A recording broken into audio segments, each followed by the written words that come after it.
Good evening, everybody. Am I audible?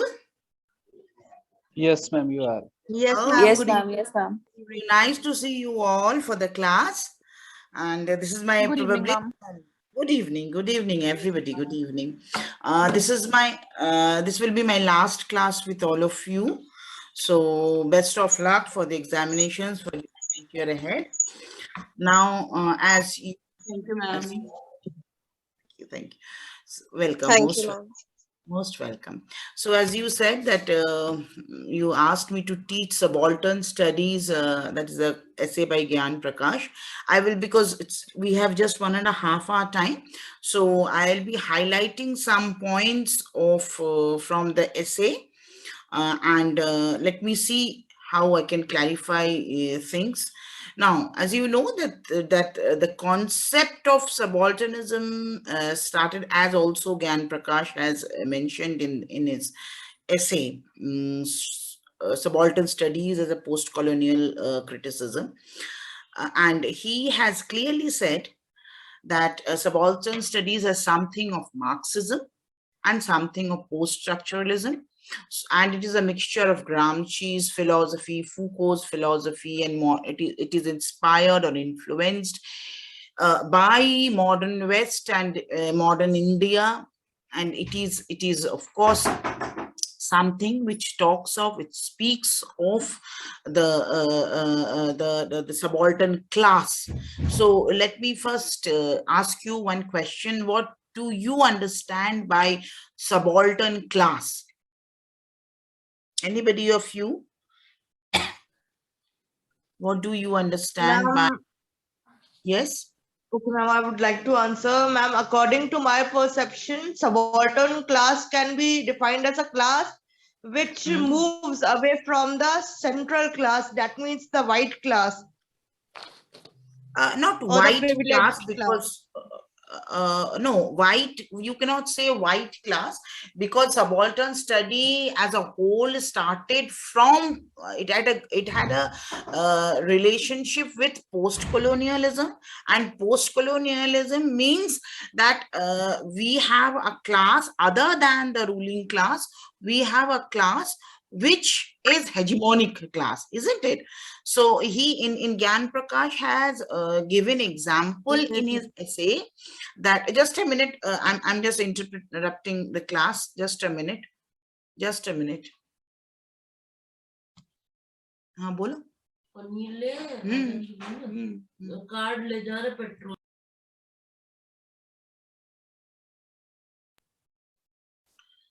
So sorry for the interruption. Now let me first make it clear that when we are saying subalternism, it is not white versus east or west versus east. It is a it is talking about all those people who has been considered, be in West, be in East, especially in East, who is considered to be away from the elite class. That is why it is said that something which is evolved from Marxist theory. So it is not only white, it is the hegemonic, the ruling class, be it black, be it brown, be it white. It is not on the skin, but it is on the, it is a movement against the elitist, you can say. It is a movement against the elitist. It's a narrative of all those people who are not considered enough to, on whom narratives can be written. That is what subalternism is all about.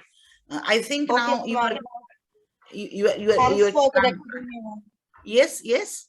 Thanks for correcting me, ma'am. Thank you so much. No problem. Ma'am, others, Yes. I have one more question.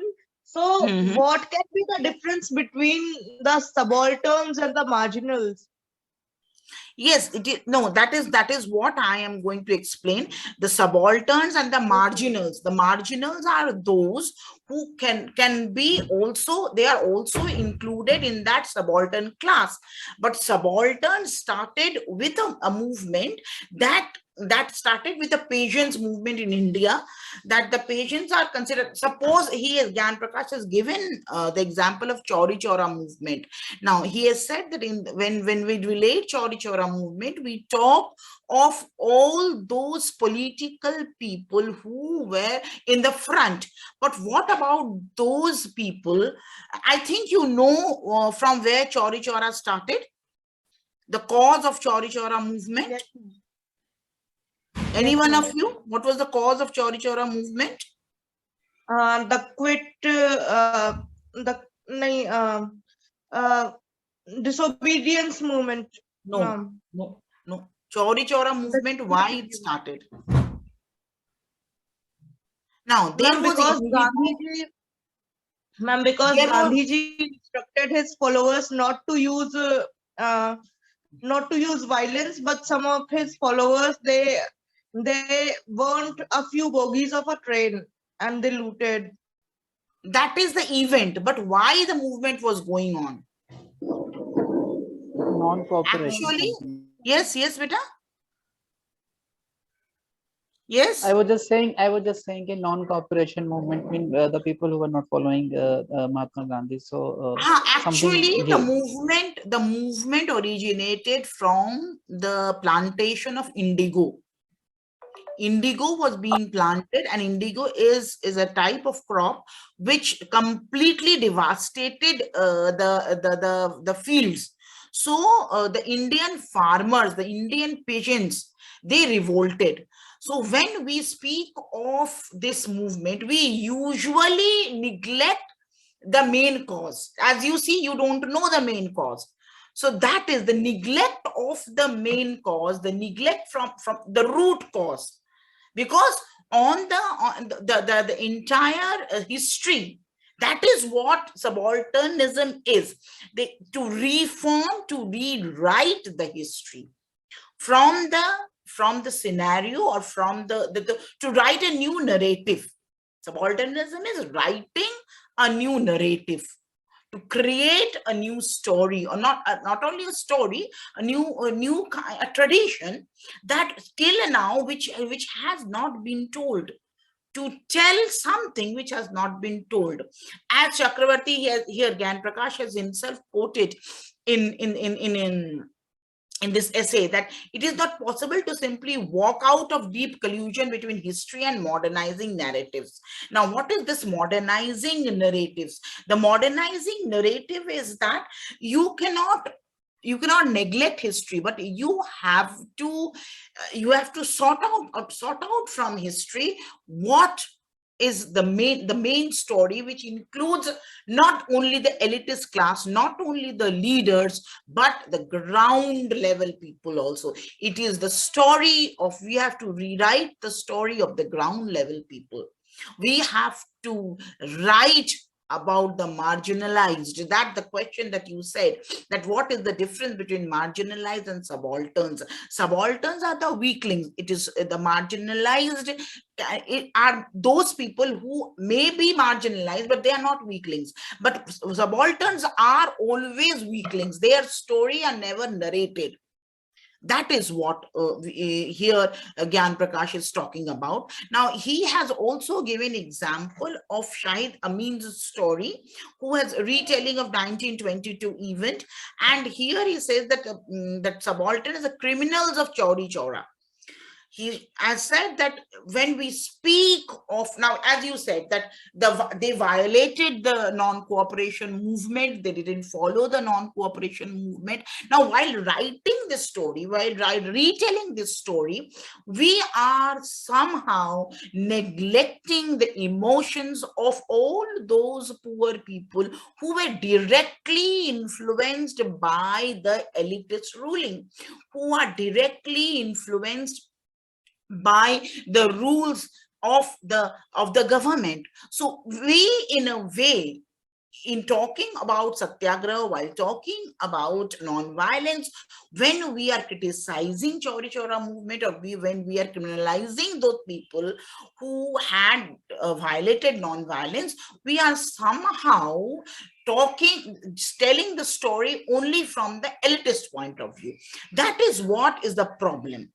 And that is why he says that neither the retelling of 1922 event nor Chakrabarti's project of provincializing Europe can be separated from post-colonial critics of disciplines, including the discipline of history. You see, the thing is, the want that Gyan Prakash is trying to show or trying to write is that subalternism is something which is, we have to retell the history, retelling of the history of all those who have been neglected, who have not been highlighted.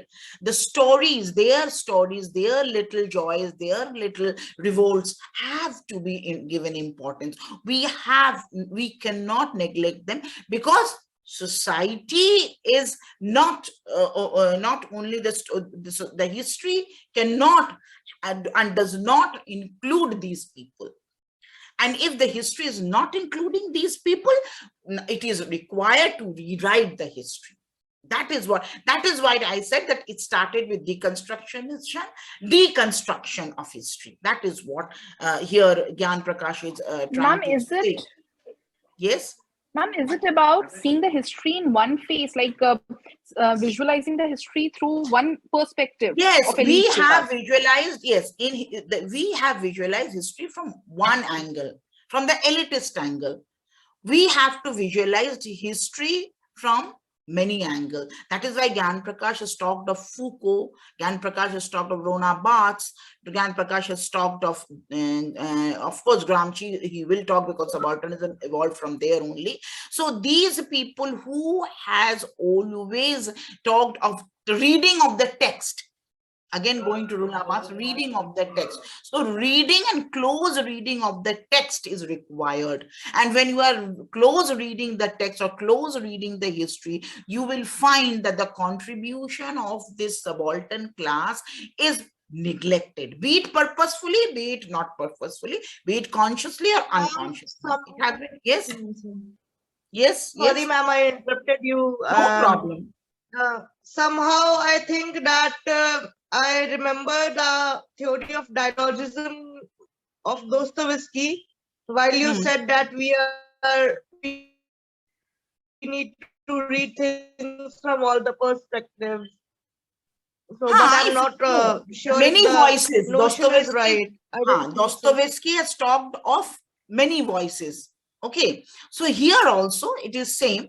It talks about those voices which were neglected, the voices of those people, which now see, he says post-colonialism criticism seizes on discourses, silences and operatic moments, neither to celebrate the polyphony, your word, polyphony of native voices, not to privilege multiplicity. See, when we go to post-colonialism, we are again talking of only those people who are on the front, who are on the surface. That is why a theory of subalternism is required, because polyphony, we require polyphony, and we require what? Multiple voice, multiplicity, privilege, multiplicity. You have to give privilege to the multiple class. And that is the aim of subaltern studies. That is the aim, that is what we call subalternity. That yes, there is a multiple voice in the society, and each and every voice has its own importance. Functioning of colonial power was heterogeneous with its founding opposition, yes, Gyan Prakash is, and native was at once an other and entirely knowable. Now see, when we, as you said in the beginning, the subalternism means a class which is different from the white. So it is the ruling class, you can say, because what we find from the imperial fact, from the colonial fact, is that the native people are other, but among this native, this other, there is another class that evoked, that came up here. For example, the Hindu widow was silent subaltern, who was nonetheless sought as sovereign subject, asked to declare whether or not her immolation was involuntary. Now, one of the example that Gyan Prakash gives of subaltern classes of Hindu widow, they were never asked what are their what they want. This is the perfect example that Gyan Prakash gives of subaltern class. That when somebody is not questioned about what they want, what they need, what they require. So colonial discourses operated as the structure of writing, and the structure of their enunciation remaining heterogeneous with the binary opposition they instituted. Binary opposition, you understand? The concept binary opposition. What is binary? Binary opposition is something in which a community or a person is doubly oppressed or doubly yes, it is binary means two. When they are doubly oppressed, two. one That's why I used the word doubly. Yes, yes. So it is these subaltern people are oppressed from. Yes.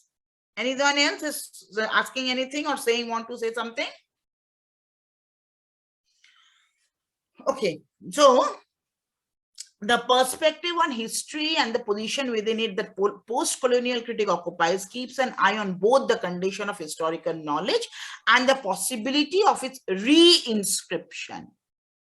This is what re-inscription, when you have to re-inscribe things, you have to rewrite things from the perspective of these people who were considered as other.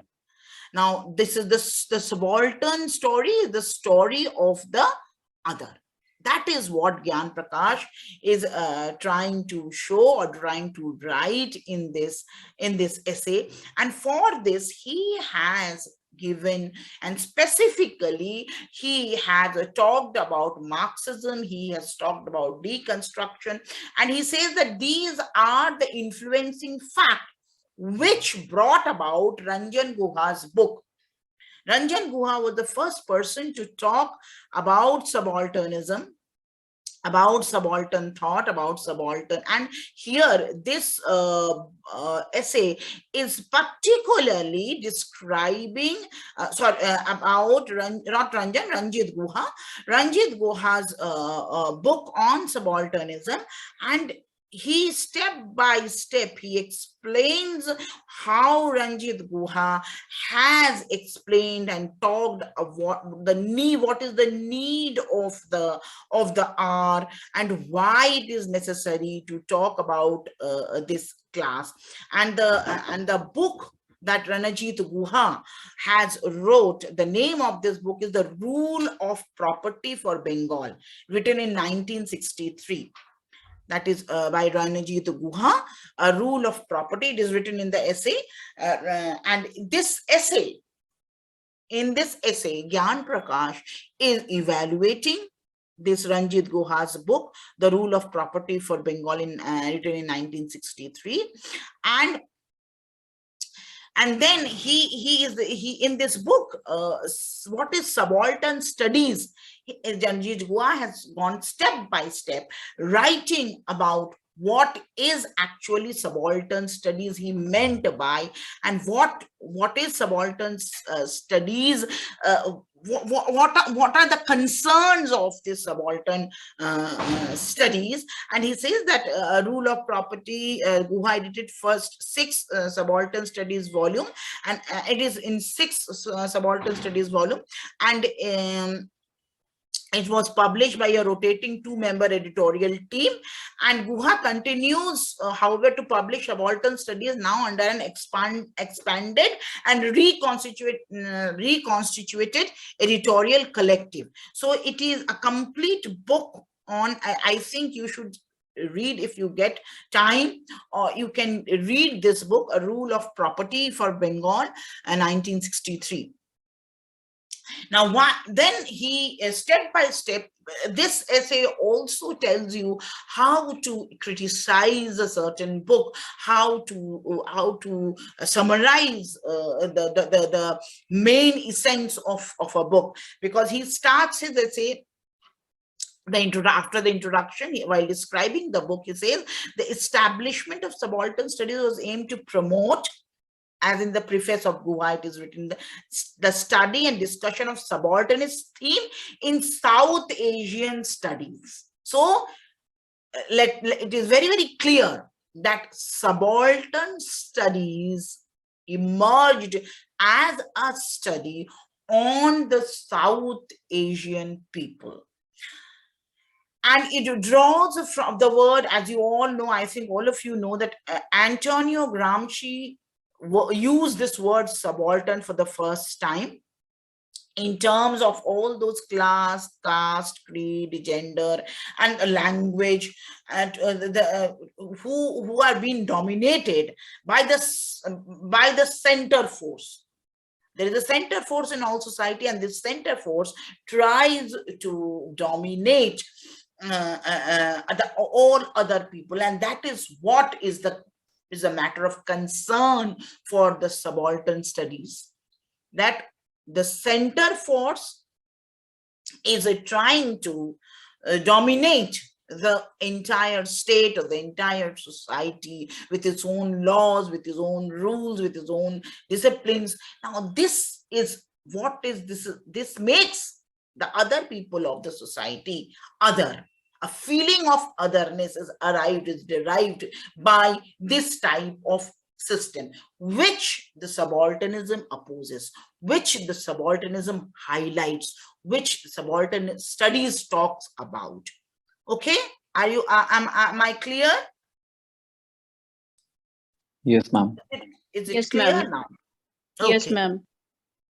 Now, subaltern studies would not ignore the dominant. Now, see, this is also what Gyan Prakash has said, that it does not mean that it will do the reverse. Till now, it has been done that the central forces neglected, dominated other people who was considered as other. For the colonial class, the native are other. For the native rulers, the other changes, but this other is neglected in history. But the subaltern studies will not neglect this, the dominant, the historically dominant class. It is not the aim of the subaltern studies. And they say that because the subalterns are always subject to their activity. Now, see, this is a very, very important concept. Are always subject to their activity, whatever, because they are the people who are known for their activity. For suppose peasants are known for farming. The carpenter is known for their work. So this subaltern class is known for their activities. They are they are active class. The culture was used to signify the centrality of the dominated relationship in history.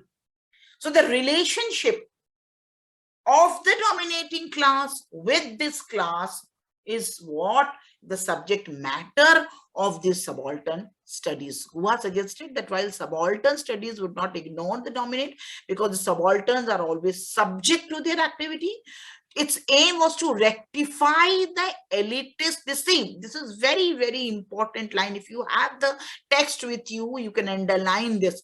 To rectify the elite, it is in the page, I think it is in the second or third page. Its aim was to rectify the elitist bias characteristics of much research and academic work in South Asian studies. The elitist bias. That is to rectifying the elitist bias, to make it correct, to correct it, to rectify. Rectify means to make correction, to do right, to rectify the elitist bias characteristics of much research and academic work. Whatever work has been done in the society, whatever research has been done in the society needs rectification according to this, according to the subaltern studies. And the act of rectification sprang from the conviction that the elitist has exercised dominance, not hegemony. It is not about hegemony like Gramsci says. No, they have exercised dominance over subalterns. Now see, this is what Gramsci's subalternism differs from the subalternism of Ranajit Guha. He acknowledges dominance. He acknowledges that the dominant, and that is why he says that our story will not neglect the dominant class. They will talk, because they will talk of the idea of dominance. They will talk about how this the history has been written only about the dominant class.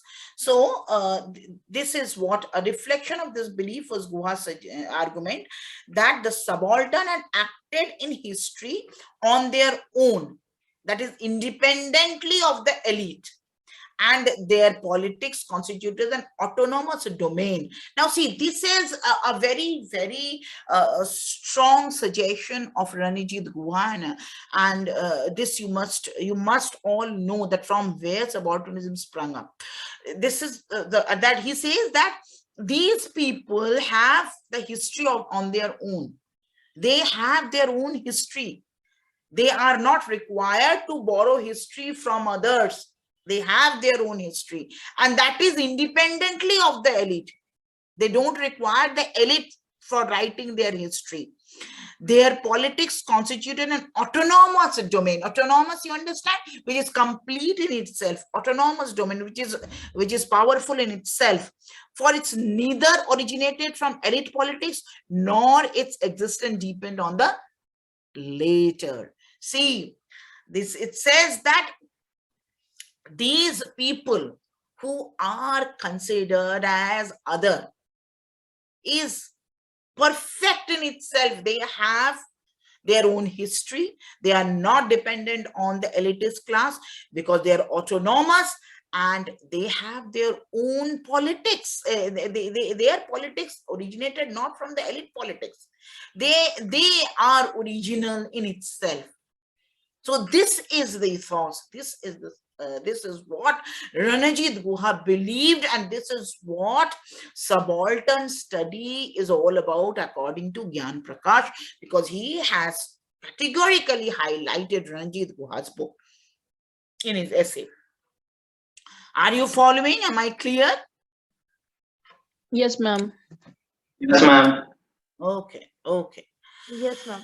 So, while the focus on subordination has remained central to subaltern studies, the conception of subalternity has witnessed shifts and varied uses. Now, see, then you were talking about marginalized. This is the answer to your question. The conception of subalternity has witnessed shifts and varied uses. So, subalternism, subaltern studies is all inclusive. It may include marginals, it may include transgenders. Subaltern is in itself a conception which talks of a history of all those people who are neglected and who have their own history, according to Ranajit Guha. Individual contributors to the volumes had also differed, not surprising in their orientation. Now see, and that is why the book that Ranjit Guha has edited has chapters which have different conception, and all articles have suggested different things on subaltern studies. A shift in interest, focus, and theoretical ground is also evident through the 8 volumes of the essays produced so far and several monographs by individual subalternists. Yet what has remained consistent is the effort to rethink history. Now, see, rethink history. This is the core of subaltern studies. This you have to understand. It is rethinking history from the perspective of the subalterns. You have to rethink history. You have to rewrite history. You have to see history with a new look, which has not been seen yet. So this is what subalternism is all about. How the adoption of subaltern's perspective aim to undo. See, what is the aim? Now, Gyan Prakash is talking about the aim of the subaltern perspectives, and what is the aim of that subaltern's spurious primacy assigned to them. Them means the elites. Was not entirely clear in the first volume. Now, I have already told you that it has been published in 8 volumes, and now Gyan Prakash is trying to let us know, let the readers know what are the main subject of all the volumes. In the first volume, Gyan Prakash says that the spurious primacy assigned to them means the elite. See, invariably the word them has been used, not elitist. Elitist has been used in bracket. The elites are the other here.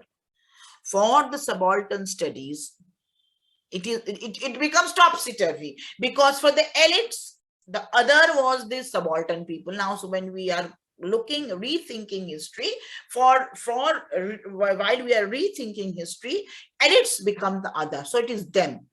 It was not so clear in the first volume. The essays ranging from the agrarian history to the analysis of the, I've already told you that the subaltern studies, the heroes or the protagonist of these subaltern studies is Patience, because it started from India, and Ranjit Guha started the Patience nationalist, and nationalists represented excellent, though not novel, scholarship. See, this is the difference. These subalterns may not be, they are very scholars, they are not literate. That is why their history is different from the history of the elites, from the history of the surface of the prominent class or the dominating class. All the contribution attempted to highlight the lives and the historical presence of the subaltern class. Neither the thorough and the insightful research in social economic history nor the critique of the Indian nationalistic appropriation of Persian movement was new. Marxist historian in particular has done both. It was the second volume that the novelty and insurgency of subaltern studies became clear. So in the first volume, Gyan Prakash says it was all about Persian's revolution. It was the story of Marxist historians as written by the Marxist historian. It was more or less like that.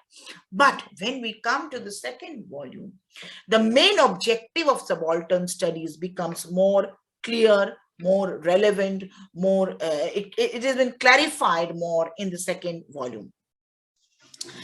What does the second volume claims? That the subaltern subject set about demonstrating how the agency of subaltern in history had been denied by elite perspective, anchored in colonialist. See, anchored, the word anchored is very, very important.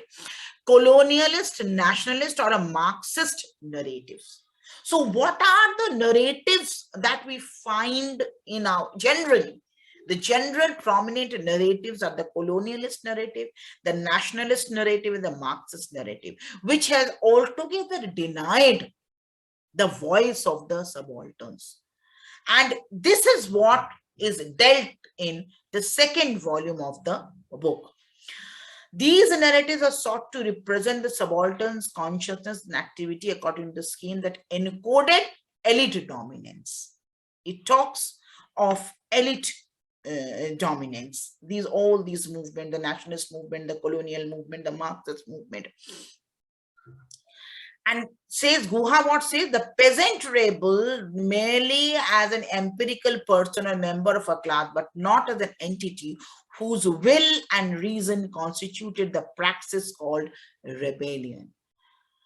Although the Indian Marxist philosopher has talked of the peasants, talked of the farmers, but they have just talked of as a member of a class, as merely as is a part of the empirical member I mean, he is a small part of a larger whole. His emotions, his philosophy, his documents were not recorded, and his entity was denied.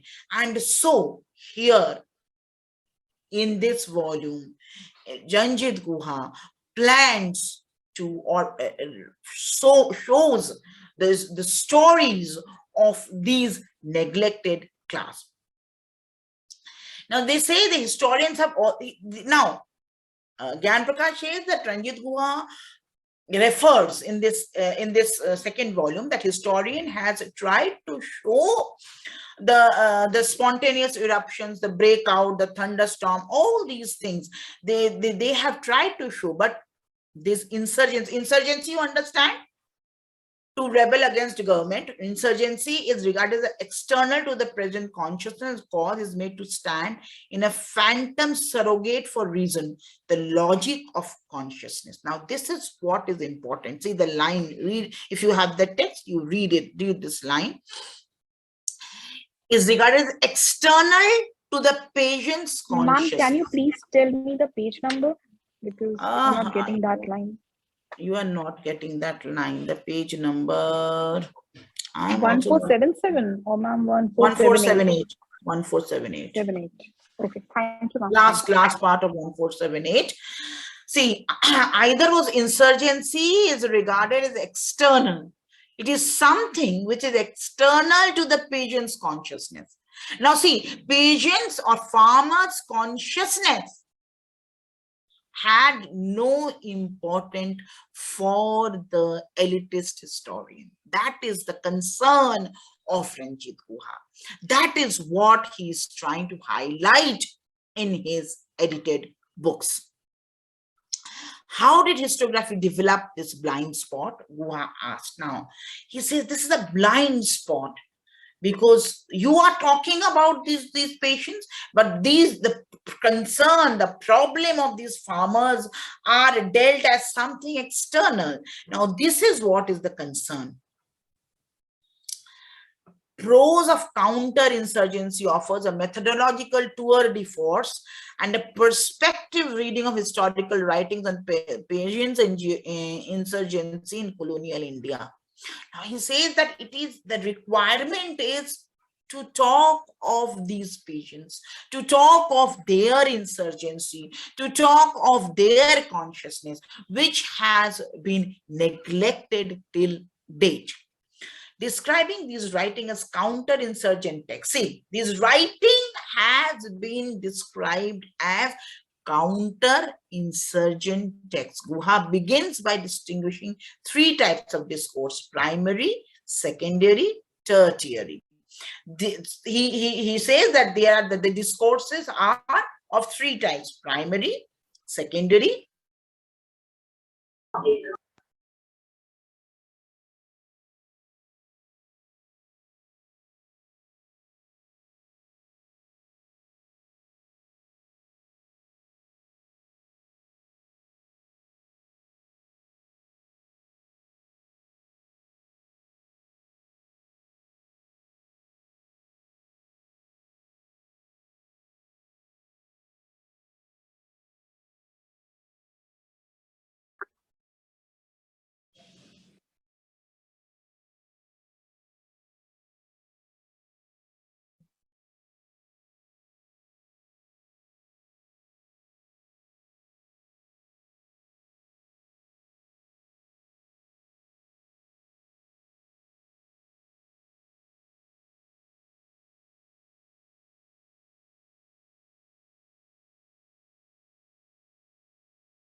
There was some problem. Are you getting me?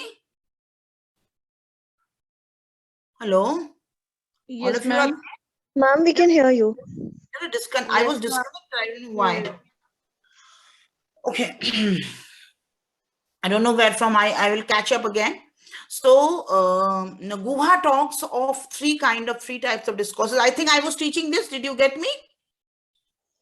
Yes, ma'am. Yes, ma'am. One is primary, other is secondary, and the third one that he talks of is tertiary. These differ from one another in terms of the order of their appearance in time and degree of their acknowledged or unacknowledged identification with the official point of view. Now, analyzing each in turn, Guha shows the presence, transformation, and redistribution of counter-insurgent code. Now see, he divides the discourses into two, and on the effect of these discourses, he says he talks of counter-insurgent code. And what is this code? Counter-insurgent code. This code presents the immediate account of insurgency produced by officials. Now, insurgency means the revolt. So what is the primary discourse? Which the record of the insurgency produced by the British officials, then or the officials. And what is secondary discourse? The narrative with the official reports and the memoirs. They are the secondary discourse. And then incorporated and redisputed by the historians who have no official affiliation, are farthest removed from the time of the event. Now see, he says the tertiary, the main problem is of the tertiary discourse, which is produced by the historians who were neither present during that time, nor they were in any way related. So the code of pacification written into the raw data of primary text and narrative of secondary discourse survives, and it shapes the tertiary discourse. See, this is the problem that he talks of. That how is the tertiary, the historian gets their information from the primary discourse. And who has written the primary discourse? The officials have written the primary discourse. Of course, the officials, when the officials are writing the primary discourse, they will never highlight the problems of the subaltern class. So in this way, the subaltern, the narrative of the subalterns are neglected. Are you following what Guha is trying to say? Are you getting it? Yes, ma'am. Is it clear to all of you? Any question? Because this is the most important thing that has been discussed in this essay, that from where subaltern studies begin. Because he says that the historian who are writing history, they are getting the accounts from the primary discourse, and these primary discourse are written by all those officers who are the first hand. They have the first hand account, and these officers are of course from that dominant class. So these dominant class people will never highlight the emotions, the consciousness of the subaltern class, so of the insurgent. So that is why we are, from our approach, the historical approach, the history in itself needs to be rewritten. Are you following it? Is it clear to you? So see, definitely, ma'am. The paragraph, each tertiary account failed to step outside the counter-insurgent paradigm, who argues by refusing to acknowledge the subjectivity and the agency of the insurgent. The subjectivity and the agency of the insurgent. So the history denies the actuality, the actual fact, because the historians, the literate class, the elite class, their study is only summarized up till the first-hand accounts of the officers. So this is the problem that Guha is trying to solve. He is trying to find the solution of this problem. Okay, so this is where, that is why Gyan Prakash in this essay is highlighting post-colonialism and of course subalternism. Clearly, the project to restore the insurgent agency involved, as Rosalind O'Hanlon pointed out in the thoughtful review essay, the notion of the recovery of the subject. See, this is very important. The recovery of the subject. Subject means all those people who are directly concerned with the problem. We simply neglect the concern, the subject in itself, by only narrating the narratives from the point of view of the elite class. While reading records against their grain, these scholars have sought to uncover the subaltern's myth, cult. So see, this is what has been done in Ranjit Guha's book. These scholars have sought to uncover the subaltern's myth, cults, ideologies, and revolts that colonial and nationalist elites sought to appropriate, and that conventional historiography had laid waste by the deadly weapon of the cause and effect. So these things has been neglected till date, and Ranjit Guha's book tries to evolve, tries to uphold, tries to unfold these things through the writings. Ranjit Guha's Elementary Aspects of Pigeons Insurgency in Colonial India, that is written in 1983, is a powerful example of scholarship that seeks to recover the pigeons from the elite projects and positivist historiography. Now, this historiography he calls as positivist historiography. This is why it is positivist historiography, because it is all encompassing. It is talking about all those people who are really involved in an insurgency, who are directly involved in the insurgency. Okay. Now, in this wide-ranging study of full and brilliant insight and methodology innovation, Guha returns to 19th century pigeon insurrections in colonial India, reading colonial records. Now see, Guha is, hello, any problem? No. Now, while talking about subaltern studies, while talking about subaltern concern, Guha returned back to the 19th century situation of the peasants, and categorically and graphically he describes how these concerns were neglected throughout the history.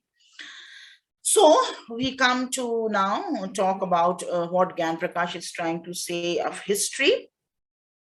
He says it is true that effort to retrieve the autonomy of the subaltern subject resembles the history from below approach. So history from below approach. What is subaltern studies? History from below, from not about the ruling class. It is history of all those class who are till now neglected, the subject class. Approach developed by social history in the West. Now, this is also this type of study. Gyan Prakash says, is developed to the social history, but the subaltern search for humanist subject agent frequently ended up with the discovery of the failure of the subaltern agency. The moment of rebellion always contained within it the moment of failure.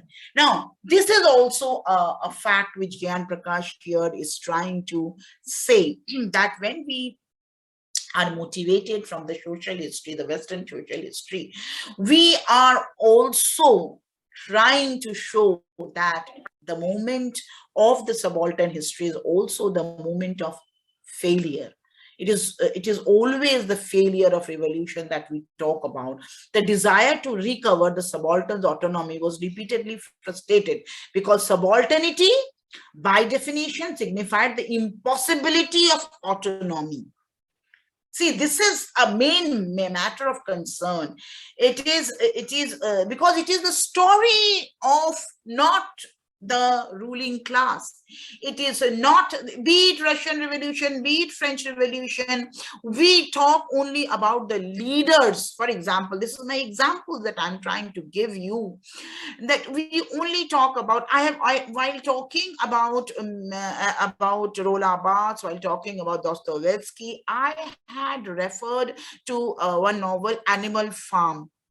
Again, I will refer to this because when we are reading Animal Farm, we are reading about only two leaders. What about others? So that is what is here Gyan Prakash is highlighting, that the people who were with the leaders are never highlighted, and their failures are, that is why it is said that the history of the subalterns, or the history or the narratives of the subalterns, also the narratives of their failure.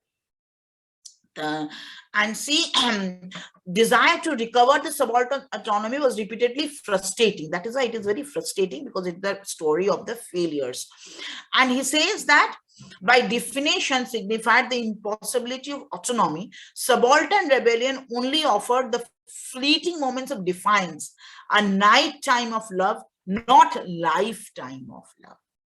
This is very, very catching phrase that he has used, a night time of love. The moment of joy in the life of these insurgent is only that of a night time. It is not of lifetime. It means their hopes, their desires meet no end. While these scholars failed to recognize fully that the subaltern resistance did not simply oppose power, but also constituted by it, their own work showed this to be the case. See, the historians, the scholars' work also is an example of their failure of the subalterns, because subalterns are not mentioned in the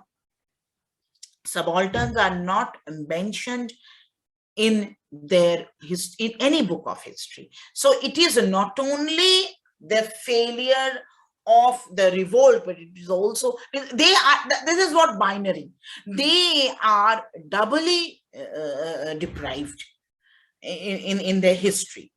Further complicating the urge to recover the subject was the fact that, unlike British and US social history, subaltern studies drew an anti-humanist structuralist and post-structuralist writing.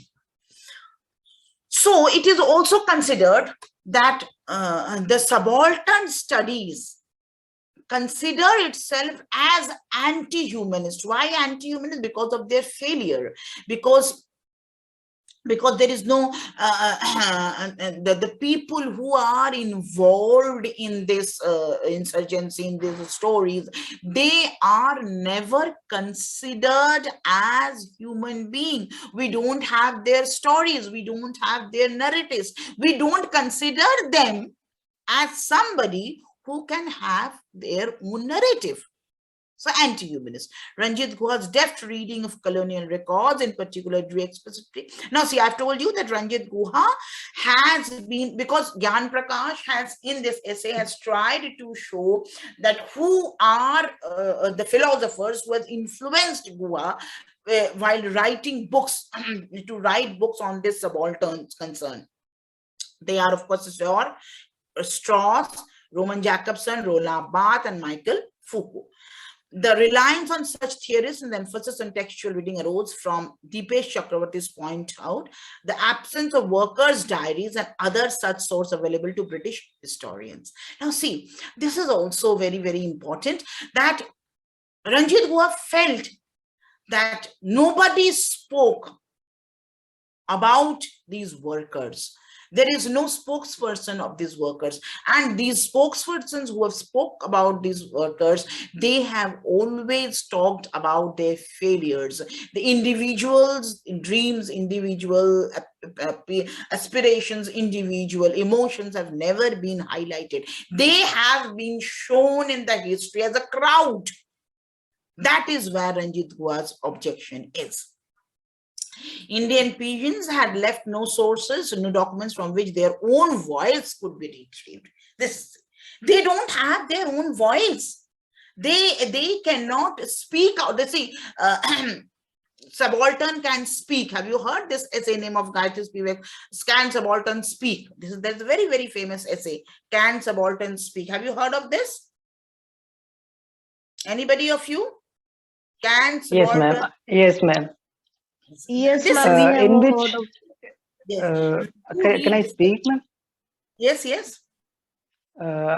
In which Gayatri Spivak says, Mhm. we narrate the story of subaltern. Can we Mhm. really express their emotions? Exactly. That is what Ranjit Guha is also saying. Are we really speaking of the subalterns in the history, in the stories, in the narratives? That is the main concern. Are we really doing it? That is what Ranjit Guha is. You're very correct, Vinay. Yes, thank you, ma'am. Welcome. Now, see, this is what is the problem. Where is that voice? Can subaltern speak? Is this they say that is purposefully and categorically defines and derives that. Where is that voice? While the operation of power relation in colonial and metropolitan theaters are parallel, the condition of subalternity were also irreducibly different. Now see, this is the cause why the subaltern speeches are found nowhere, because it is irreducibly different. Because their concern, their problem are quite different from the problem, from the concern of the dominant class. There lies the problem, and here lies the problem. Subaltern studies, therefore, could not just be the Indian version of history from below approach. It had to conceive the subaltern differently and write different history. So here Gyan Prakash says that it is not only like the West approach, that subaltern study is the history of the below, from the below. It is not only just this. In India, when we concern itself India, Indian history, Indian subaltern studies, it cannot be just the history from the below. It should conceive, this is very, very important line, and you should underline this. It had to conceive the subaltern differently, completely different, completely opposed, or completely they are something which we are, which are not, whose feelings, whose emotions, whose ambitions, whose consciousness are different from the dominant class, and their history is also different. That is why they are autonomous. Gyan Prakash has highlighted that. Ranjit Guha says that is why they are autonomous.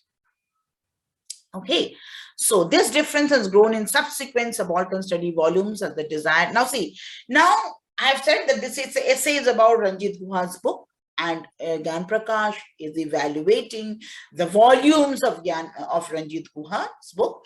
So he says that this difference has been purposefully dealt and matured with each volume, and he has talked in each volume about the dominant discourses, and so and he has talked about how subalternity was constituted by dominant discourses. What was the constitution? What are the dominant discourses of subalternity, and how subalternity has existed among this dominant class.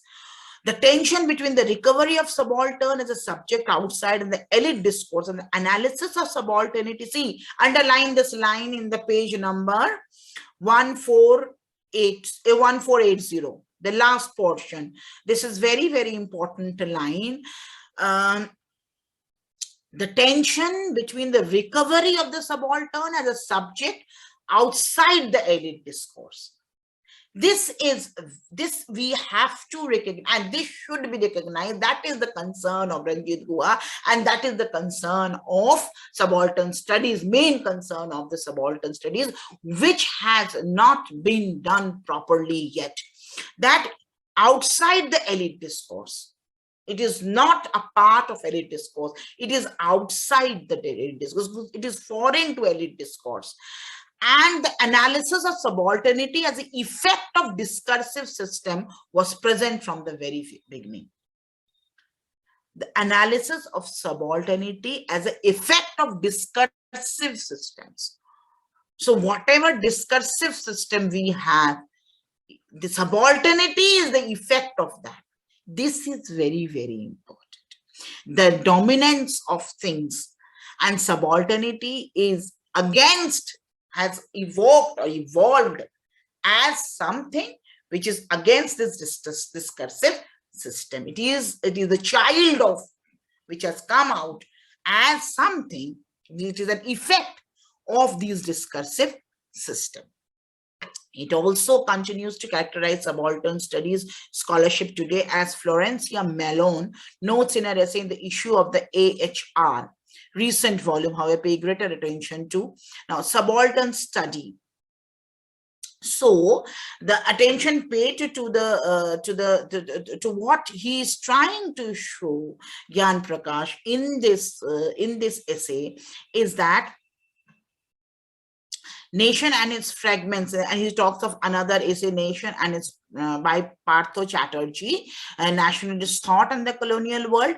He has talked of Partho Chatterjee's National Thought and Colonial World, and another essay, The Nation and its Fragments.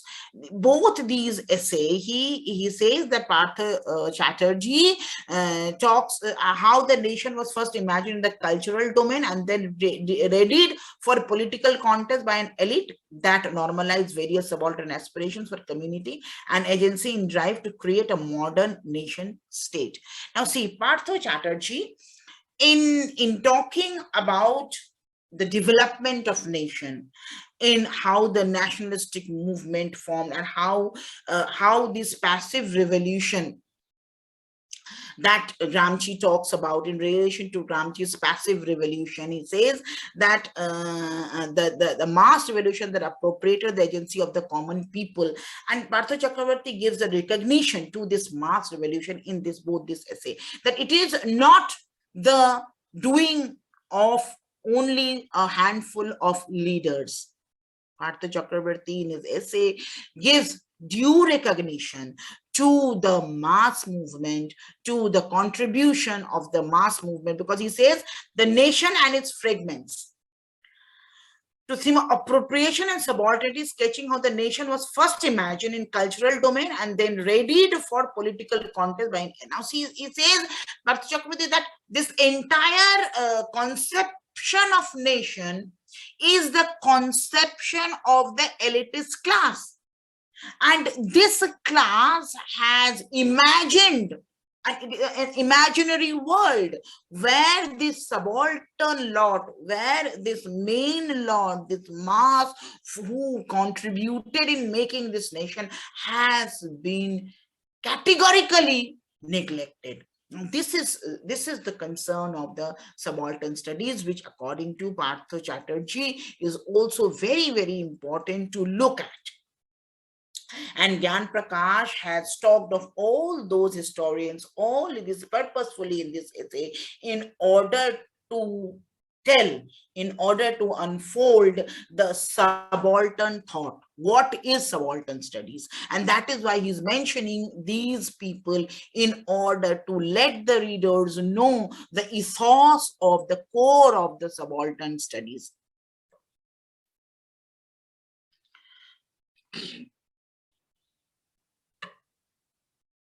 Now he says that in Guha's, another talk, again return back to Guha's prose of counterinsurgency. He talks of Guha's prose of counterinsurgency, and he says that it is not whatever Partho Chakravarti has talked of, Partho Chatterjee has talked about in his essay, has previously dealt by Guha. And then he says, this approach is visible in the treatment of the writing authoritative political figures such as Mahatma Gandhi, Nehru, in the analysis of activists of Indian National Congress, the dominant nationalist party. These strive to outline how the elite nationalism rewrote history. So he says that it has been a concern of Ranjit Guha, and it has been also seen that people like Nehru, people like Gandhi have written the history of India, but they have not talked of the ordinary class. And he says that a theme that has taken an added importance with the recent insurgence of Hindu supremacists and outbreaks of Hindu-Muslim riots. All these are the concern. Now see, all these concern talks of the failure of the subaltern movement. The story is grim. The story is never highlighting the warmth, the joy, the consciousness of subalternism. It always the story of failure, and that is the concern. The importance of such topic is self-evident, but the real significance of shift to analysis of discourse is the reformulation of the notion of subaltern. Now, he says the concern is we have to reformulate. You have to reformulate the notion of the subaltern, and in reformulating this the notion of the subaltern, what one has to do, this some scholars have rejected the positivistic. Now see, he says that then while talking about reformation, while talking of reconcern, we're talking of rebuilding, he comes to again Shahid Amin's, that I have already discussed with Shahid Amin's essay on Chauri Chaura movement, and he says that Shahid Amin develops this point further in an innovative monograph, The Pigeons' Violence in 1922, that resulted in the death of several policemen and led to Gandhi to suspend the non-cooperation campaign against British rule. Returning to this emotive date in Indian national history, Amin shows that the violent event criminalized in the colonial judicial discourse was nationalized by the elite nationalists, first by an obligatory amnesia and then by selective remembrance and reappropriation. Now see, Amin Shahid has talked of, Shahid Amin has talked of this incident as something, as a failure of the non-cooperation movement from the point of view of elitists. He says it is from the point of view of elitists, the entire thing has been shown. As I have already, Gyan Prakash has highlighted earlier in this essay, that there are three approaches to see history. And Shahid Amin has also talked about this approach, that the tertiary approach, very devastating approach for the subaltern study, and we always go through history in this tertiary, see history from this tertiary approach. He talks of Gyanendra Pandey, that the Indian nations, which has to imagine India as a national community. Now see, the problem is here. National community, the nationhood, the nation state, we have to, India as a national community could not recognize community as a political form. This is repeated nationalism. Now see, against communalism. So here, to de-recognize community, not to recognize the aspirations, the consciousness of each and every community, to see India as a whole, not recognizing the community, other communities. These people have a problem in this. They say that when we are talking of India as a nation, we are somehow neglecting the lesser communities. They talk here. Such re-examination of South Asian history do not invoke real subalterns prior to discourse and framing the critic. Placing subalterns in the labyrinth of discourse, they cannot claim an unmediated access to their reality. See, placing that, what I'm talking, the concern is that nationhood, talking India as a complete nation, as a one whole. And at that time, when you are talking India or any country as a single entity, you at a time neglecting those small communities, those small culture, those small civilizations, which has composed, which has made this unified India. So this is saying placing, that is why you are placing subaltern the labyrinth of discourse. They cannot claim an unmediated access to their reality.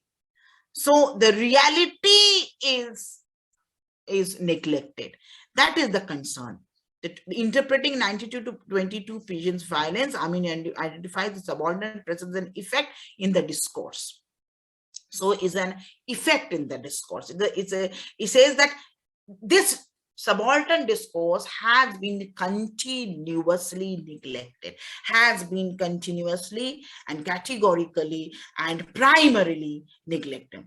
Subalternity thus emerges in the paradoxes of functioning of power, in the functioning of dominant discourse, as it represents and domesticates pigeons' agency as a spontaneous and pre-political response to colonial violence. So pre-political response to colonial violence. So he says that it is a paradox. Subalternity emerges as the paradox of functioning of power. Paradox in the sense, the thought in itself is paradox. Why? In the functioning of dominant discourse, because the dominant, when the dominant discourse functions and domesticates pigeons agency as a spontaneous and pre-political response to colonial violence, they project these poor people, these peasants, as some violent, some violent. They to these elitists, to these dominant class, the pigeons are just a violent whole and nothing else. Their entity is negated. Their insurgency is upholded, but their entity is negated. No longer does it appear outside the elite discourse as a separate domain. So they are not considered as a separate domain, and that is the problem. You have to recognize them. You have to acknowledge their existence. Then only that is the aim of the subaltern studies, according to Gyan Prakash. Subaltern studies, relocation of subalternity in the operation of dominant discourse leads essentially to the critique of the modern West. Now see, here Gyan Prakash categorically says that the subalternity of Gramsci is different from the subaltern discourse of India, because in dominant discourse it is the critique of the modern West, because whatever the colonial India has been to, the subalternity is just opposite to it. Subaltern concern is just opposed to it. And so we are, a subaltern discourse is a critic of whatever is West, whatever is in modern West. I think you are following it. Is it clear to you? Is it clear? Yes, ma'am. I'm not, because I have to hurry with the essay. I'm coming to the end, and I'm coming to the Said Orientalism. I know you, I think you know. So Said Orientalism and Occidental, what is Oriental and what is Said, also wrote an appreciate forward to recollection of subaltern essay. And and then in Dipesh Chakrabarti and Said, again and again, all these people talks of something that is subaltern study is something which is emergent of the Eastern world, and which is the subaltern study of the East is completely different, because its concern is completely different from the concern of the West. That is what I want to highlight, and that is what Gyan Prakash has highlighted in his essay. Again, he says the dominance of Europe as a history not only subalternized non-Western. Now see, he comes to this, that even the history that is written by the Europes has subalternized non-Western people. This is also a matter of concern. The history that we read is manipulated, has been written by the West, And that is why all the non-Western people have been subalternized. That has also been highlighted by Gyan Prakash in this essay. And Europe or the West in subordinate refers to an imaginary, though powerful entity created by historical process that authorizes in the home of reason, progress, and modernity. Now see, according to Gyan Prakash, in Europe, or the subaltern studies refers an imaginary world.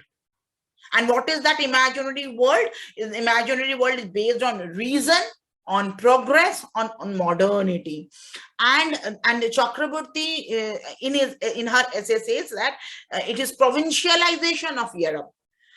To undo the authority of such an entity, distributed and universalized by imperializing and nationalism requires, in Chakraborty's word, the provincialization of Europe.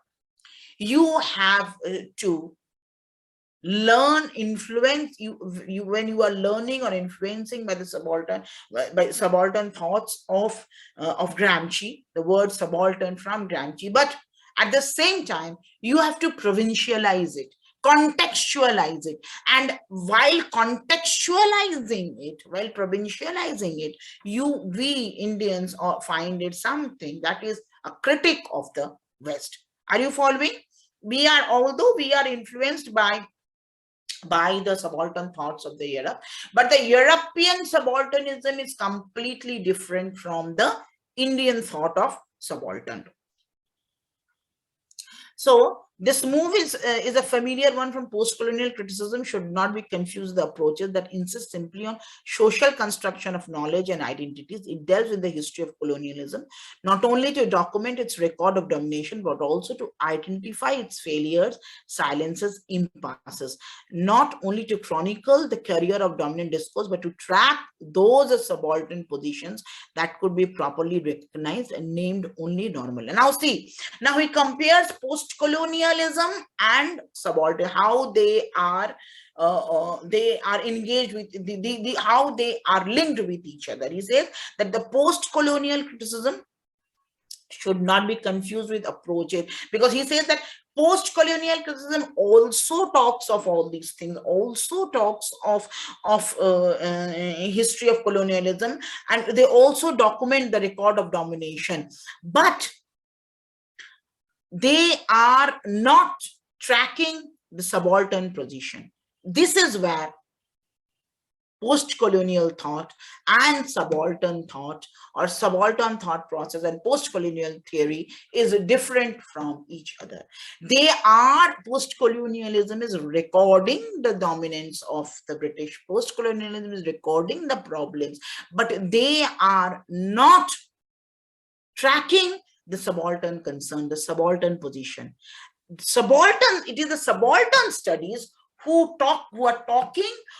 are concerning itself with the subaltern thinking, with the subaltern existence, with the subaltern thought process. So this is where these two things are different from each other. Okay, this is what, according to Gyan Prakash. And then he talks of Derrida's process, that the structure of signification of difference can be rearticulated differently than which produce the West or as a reason. Now see, I told you that he says that the West subalternism is based on the imagination of reason. So he now talks of Derrida's deconstruction, and he says that Derrida says the structure of signification of difference can be rearticulated differently than that which produced the West as a reason. He says that the conception of Derrida, what is the conception of Derrida? Is the structure of signification, signifier and significant. If I go to it, then it will take time. I think all of you know this Derrida's conception of signifier and significant. I don't have much time to explain it. Yes, ma'am. Yes, we already know this. So here he says he linked this with subalternism, and he says the difference can be rearticulated differently. He says this difference of signifier and significant we can rearticulate it. We can make it. We can see it as a part of subaltern study also. Okay, and then